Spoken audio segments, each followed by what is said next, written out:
Aaron had always been curious. The kind of curiosity that pushed him to search the depths of the internet most people wouldn't dare touch. It wasn't that he had any malicious intent. Not really. He was just fascinated by the stories, the urban legends that swirled around the dark web, the hitmen for hire, the illegal drug rings, the forums where hackers traded stolen data. He told himself it was just research, a way to satisfy his curiosity without actually getting involved. One night, after a few too many drinks, Aaron decided to dive deeper. He had already used Tor, the software that anonymized your browsing, and explored a few shady corners. Nothing too dangerous, just a few sketchy images and cryptic messages that quickly vanished. But tonight felt different. He had heard rumors of a place on the dark web called The Mirror. A place where you could find anything at all. The invitation came in the form of a link. It was shared in a thread on a well-known dark web forum, written in an obscure code, like a riddle. Like a riddle, only those who were truly deep into the dark web would understand it. But Aaron cracked the code, and with a mixture of excitement and dread, clicked the link. The page that loaded was simple.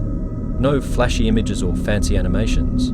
Just a black screen with a single line of text. Welcome to the Mirror. Are you sure you want to see the truth? Without thinking, Aaron typed yes. The screen flickered, and then it changed. A live video feed appeared in the center of the page. It was a dimly lit room, but there was something wrong about it. It felt too real, too intimate. He leaned closer to the screen. The camera was positioned at an odd angle, showing a man sitting in a chair. His face was obscured by shadows, but there was something unsettling about the way he sat, perfectly still, as if he were waiting for something. Or someone. Then the voice came, a low, distorted whisper through his headphones. "You're watching, aren't you?" Aaron froze. He hadn't typed anything. He hadn't clicked anything. But somehow, the figure in the video knew he was there. "Don't worry," the voice continued. "You're safe for now, but I know what you've been looking for." Aaron's pulse quickened. Sweat beaded on his forehead. Was this some sort of prank? A setup? Or was he truly watching something illegal? "As yet," Kuban told him, with his kind eyes. Aaron swallowed hard, ignoring the sensation. Before he could close the tab, the screen flashed again. This time the room was different. The camera was now pointing at a large mirror, and there, reflected in the glass, was something that made Aaron's heart stop. It was his own face. He could see himself sitting in front of the computer, eyes wide in terror. He glanced around the room, but everything seemed normal.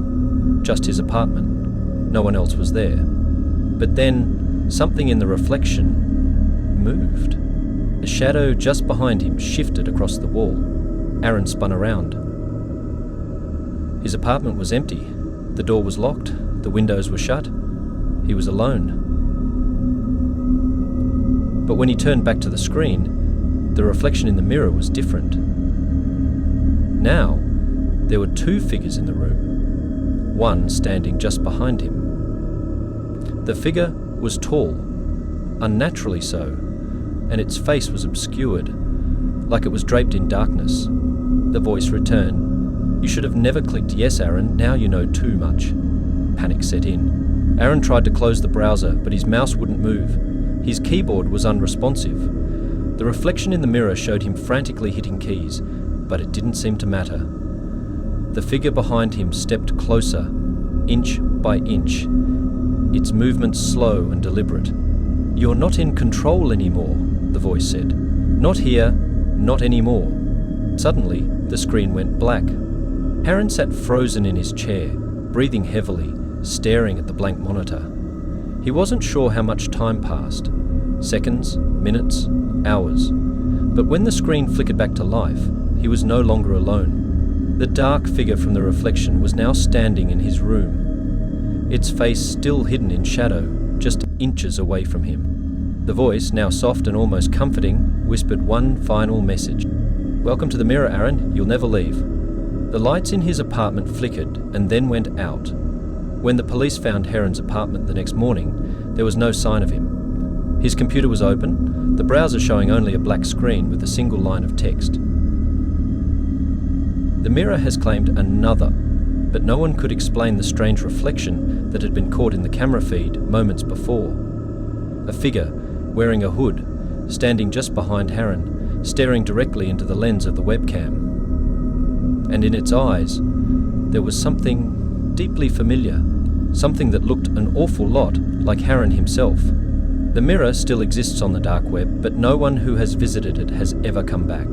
Some say it shows you your deepest fears. Others believe it reveals the truth behind the dark web itself. But if you're ever curious enough to look for it, remember, and once you see the truth, it sees you too.